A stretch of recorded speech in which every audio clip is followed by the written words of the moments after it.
There is some big questions that kept nagging me as I was testing the iPhone 16 Pro Max. Does the larger screen make it compelling or too big? Is the new camera control a game changer or a gimmick? How well do the Apple Intelligence features actually work? If the iPhone 16 Pro Max has the best iPhone battery life ever, how long does it last? After testing this flagship phone for several days, I'd say that it is indeed a handful, and while I am encouraged by some of the Apple Intelligence features I tested in a beta that's arriving next month, more AI capabilities will be coming later. Still, the battery life from the iPhone 16 Pro Max is insane and the camera's predictably great, so this is one of the best phones money can buy. Apple clearly still has some catching up to do with AI, and the design hasn't changed much with the exception of slightly slimmer bezels. But this is the new iPhone I'd buy with my money. The ginormous 6.9-inch iPhone 16 Pro Max starts at $1,199 with 256 GB of storage and goes on sale September 20. You can upgrade to 512 GB for $200 more, and another $200 will get you 1 TB. I have been a Pro Max user for years, since the iPhone 11 Pro Max, but after testing the new iPhones, I'm actually torn about the iPhone 16 Pro Max. It has the largest display ever of any iPhone at 6.9 inches. Yes, the thinner bezels help keep the device somewhat compact, but it is still taller, wider and heavier than the iPhone 15 Pro Max, which I thought was the near perfect size and weight for a big screen phone. I have gone from feeling like I cheated the system to feeling slightly cheated. This might be an unpopular opinion, but I think the new Pro Max is a little too big, at least for my hands. It's more of a stretch now to do simple things like scrolling through web pages or TikTok, and once you put a case on your iPhone 16 Pro Max, it's like a mini tank. The good news is that the Pro Max is built to be more durable. In addition to having a titanium band, Apple claims that the improved ceramic shield display on this model is 50% tougher than the last generation. We can't drop these units, but on paper it's encouraging. The iPhone 16 Pro Max comes in 4 colors: titanium white, titanium black, natural titanium and desert titanium.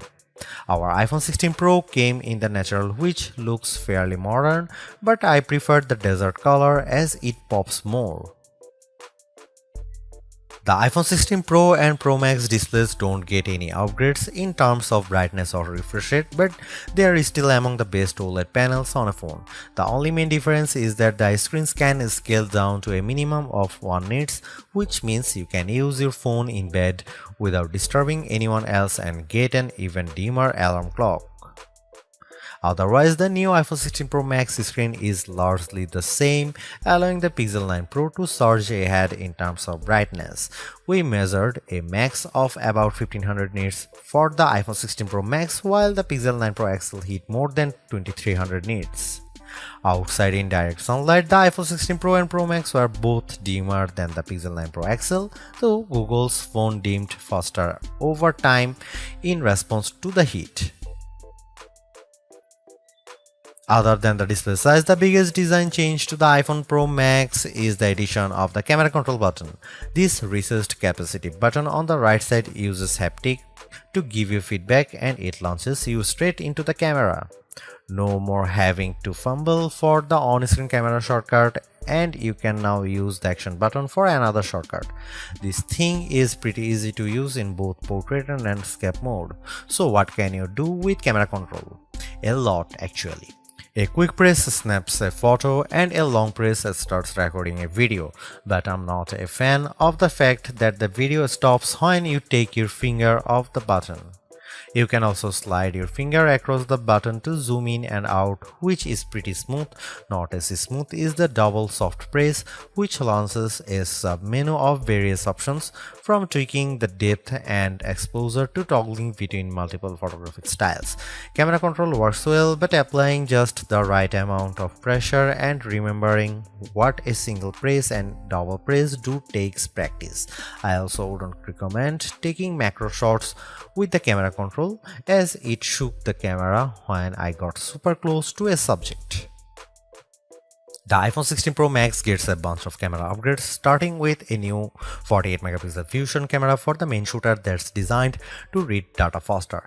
The result should be zero shutter lag and faster focus. I took some shots of people passing by on scooters and moving taxis at the same time on the iPhone 16 Pro Max and iPhone 15 Pro Max, and the new iPhone was indeed faster. The results were not necessarily sharper though, as you can see in this side-by-side comparison. Here are some camera samples of iPhone 16 Pro Max.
The iPhone 16 Pro Max is indeed an iterative upgrade, and maybe it wouldn't feel that way if Apple Intelligence was available today along with all the promised features.